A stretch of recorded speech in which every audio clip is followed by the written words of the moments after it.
Chapter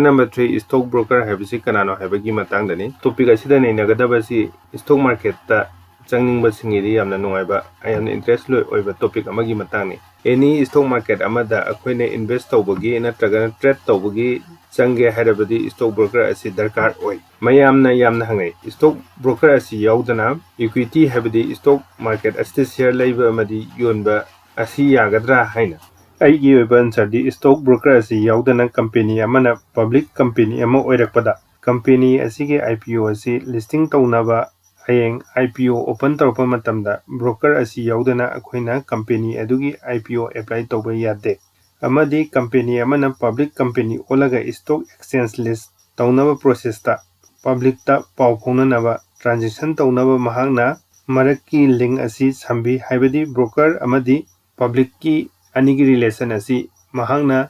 middleman oibiduna company dugi share leiba amadi yonaba tawba matamda broker asina mateng pangbi broker asigi role di makoina tawdusi public amana stock market ta changning basingbu makoigi namakta depository account haibadi demat account amadi trading account ama hangbi hairiba depository account amadi trading account leiraba public amana kamaina tawge haibada stock market ki equity section derivative section amadi commodity section da akoina apamba trade amada khallaga ita akoina trading tawba yai makoina broker amana lauriba tawdangje kamaina tawge haiba matamda akoina public na exchange ta direct chatpadi ngamdabanina natragana exchange tagi akoina direct matam manghanduna leplaga queue lenglaga akoi share amadi amount adu kayano haibadu akoina tawrugadaba nate broker asina makoina kaidawge haiba matamda makoigi trading account gi through dagi makoina akoina pamliba potu share adu exchange ta thabirani exchange tagi makoina pubira matungdagi kamaina tawge haiba matamda akoigi depository account haibadi demat account adu da hapsala thambidoni hayeng akoina mu adu da hakkiba share adu yonthokpa pamle haragachu akoina broker amagi through dagi exchange ta thadokrani broker na makoina exchange ta thadokkiba pot adu kamaina tawge haiba matamda makoina adu yontokpira matungda paisa onthokpira matungda akoigi bank account da amuk paisa oina amuk changanbirani asiguma processing asi akoide irai laina yamna laina matam changhandana amadi yamna safe and secure oina broker sing asina phajana ningtijana pangthui